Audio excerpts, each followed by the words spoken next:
Parte importantísima de la investigación clínica y del diseño de proyectos de investigación es determinar dentro del plan de material y métodos cuál es la población sobre la que vamos a trabajar, cómo se va a realizar el muestreo y los criterios de selección de la muestra. Entiéndase por población a los elementos, a las unidades de análisis que van a compartir una ubicación, un espacio temporal y que por razones, básicamente, de localización geográfica, características epidemiológicas, va a determinar cuáles son las características que vamos a utilizar para el análisis y para poder determinar finalmente si es que los resultados de la evaluación pueden ser extrapolables o pueden ser aplicadas a poblaciones de características similares.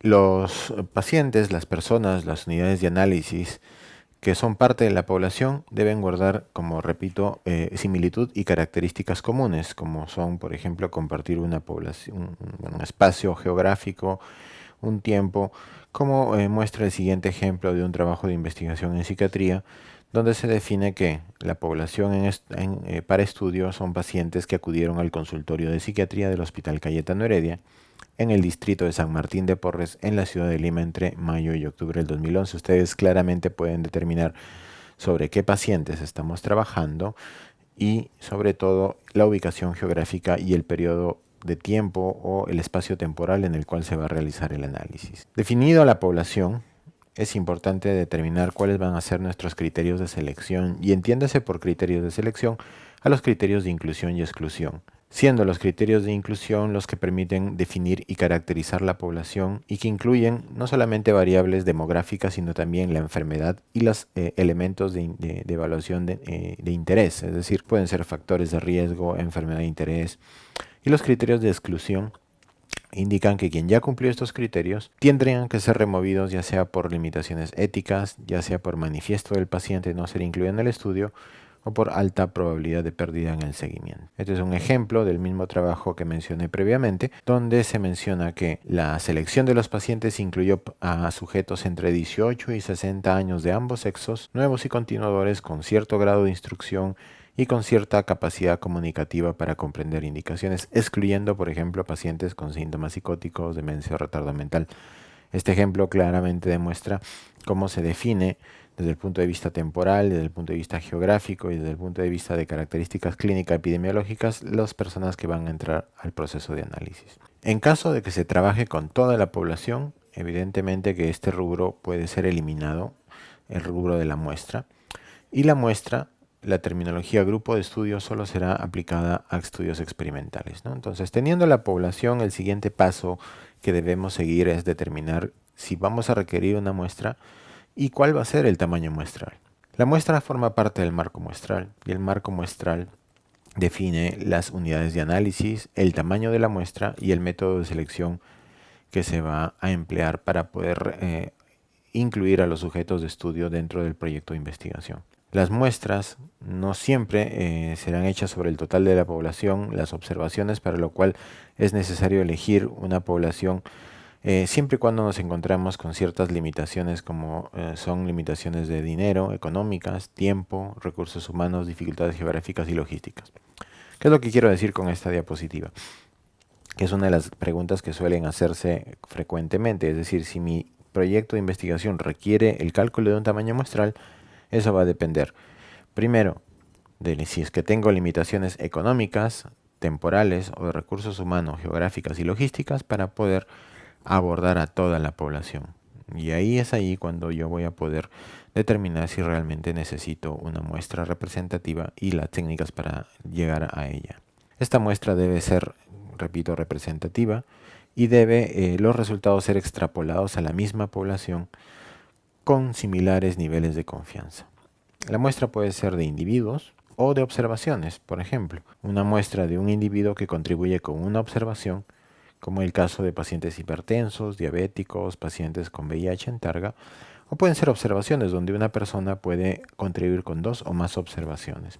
La muestra debe describir la unidad de análisis, es decir, a quiénes investigo y qué es lo que investigo, las unidades de muestreo, es decir, a partir de quiénes o a partir de a qué investigo y a partir de qué armo mi muestra.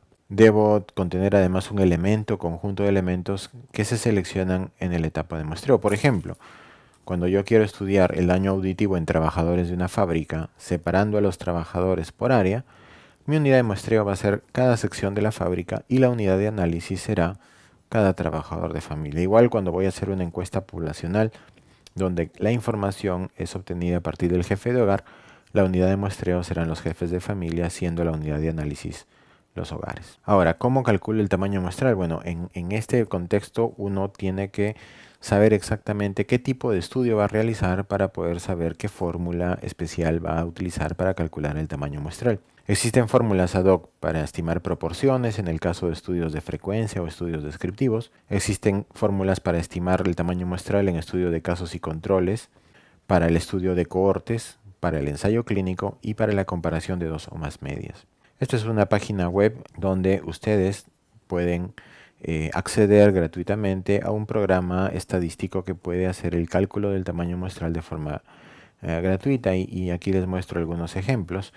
Una muestra evidentemente va a depender de la proporción del evento de interés. Una proporción del evento alta sugiere definitivamente de que necesito un tamaño muestral pequeño y viceversa. Una proporción baja del evento de interés sugiere que voy a necesitar un tamaño muestral bastante grande.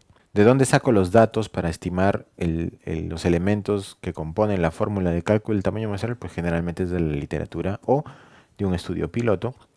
Y si no sé exactamente cuál es el valor que necesito, pues tengo que considerar la proporción como 50%. Es decir, mientras mayor sea mi precisión, mientras mayor sea la confianza a la que quiera llegar sobre los resultados del estudio, necesito un tamaño muestral mayor. El muestreo es el proceso por el cual obtengo el tamaño muestral adecuado para mi tamaño de investigación. Y este es, por ejemplo, utilizando el programa que mencioné previamente, la forma para estimar una proporción poblacional, donde están los elementos de la población, el tamaño de la población, la frecuencia anticipada, los límites de confianza con los que voy a trabajar y el efecto de diseño para estudios con muestras complejas, que generalmente es el valor de 1. Igual, asumiendo una proporción de 0.2 y asumiendo un error estándar de 0.5 o 5%, puedo calcular, por ejemplo, distintos tamaños de muestra en función del grado de confianza que yo quiera obtener, que pueden ir desde 246 para un factor de confianza de 95 hasta 969 si quiero una confianza mayor. Igual existe fórmulas para calcular el tamaño muestral de ensayos clínicos, como pueden ver en estos ejemplos, también para casos y controles, también para cohortes. Luego los invito a que revisen las fórmulas y cómo se hace el cálculo de forma individual. También existe, repito, muestras para comparar dos medias o tamaño muestral para comparar dos medias cuando mi interés es definir si existen diferencias entre dos o más resultados de dos o más muestras. Y aquí tienen ustedes los resultados dependiendo de los variables que yo quiero utilizar, ¿no? En el caso de que no necesite tamaño muestral, pues básicamente voy a tener que utilizar a toda la población disponible y donde el proceso de muestreo, como vamos a ver posteriormente, se va a basar en una selección de carácter no probabilístico. Una vez que ya tengo el tamaño muestral, entonces voy a determinar cuál va a ser el método de obtención de cada unidad muestral y vamos a tener muestreos probabilísticos o no probabilísticos. Entiéndase por muestreo probabilístico a la probabilidad que tiene una población de ser incluidos en una muestra si esta es tomada al azar, ¿no? La ventaja del muestreo probabilístico es que le da mayor validez y permite que las inferencias o generalizaciones se hagan de forma adecuada, ¿no? Lo no probabilístico, generalmente el muestreo por conveniencia, en estas se seleccionan de manera no aleatoria y se siguen criterios subjetivos. Son 4 formas de muestreo probabilístico: el muestreo aleatorio simple, el muestreo por conglomerados, estratificado. Este muestreo aleatorio simple se escoge de forma aleatoria usando una tabla o un programa de números random y va a elegir los sujetos que van a ser partícipes del análisis. El muestreo sistemático sigue una mecánica sistemática de elección. Por ejemplo, en este caso, de cada tanda de 5 pacientes, el último será elegido y ese intervalo se elige de una manera también de forma predeterminada. El muestreo estratificado divide en estratos la población y luego se elige por ya sea muestreo aleatorio simple o sistemático a miembros de cada estrato para que sean parte de la muestra. Y finalmente tienen el muestreo por conglomerados donde se eligen unidades geográficas mayores como pueden ser manzanas, grupo de colegios, grupo de hospitales, según el lugar donde pueden estudiar, y luego se hace ya un muestreo individual sobre cada conglomerado. Entonces la técnica de muestreo aleatorio simple es sencillo y rápido y descarta un miembro porque se lo considera no adecuado, requiere conocimiento previo de la población. El sistemático depende de dónde arranca el intervalo muestral para que la probabilidad sea heterogénea.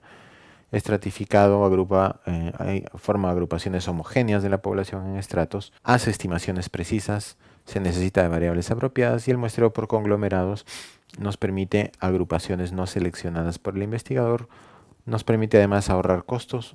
El problema es que tiene una alta tasa de dispersión. Luego sería interesante que puedan revisar esta tabla donde tienen claramente la descripción de la técnica de muestreo, cómo es que se realiza, cuáles son las ventajas y cuáles son las desventajas, para que en caso su proyecto necesite utilizar una muestra representativa de una población más grande, elijan la técnica de muestreo más apropiada para sus necesidades. Los muestreos no actualizados también son por conveniencia, por juicios, se puede hacer por cuotas o en bola de nieve, donde se puede ver, por ejemplo, que los sujetos entrevistados sugieren a otros sujetos para que formen parte de la muestra. Esta es una técnica también muy utilizada en marketing para poder captar potenciales clientes, y en este caso la técnica les va a permitir captar la mayor cantidad de unidades encuestadas dentro del proyecto que deseen plantear.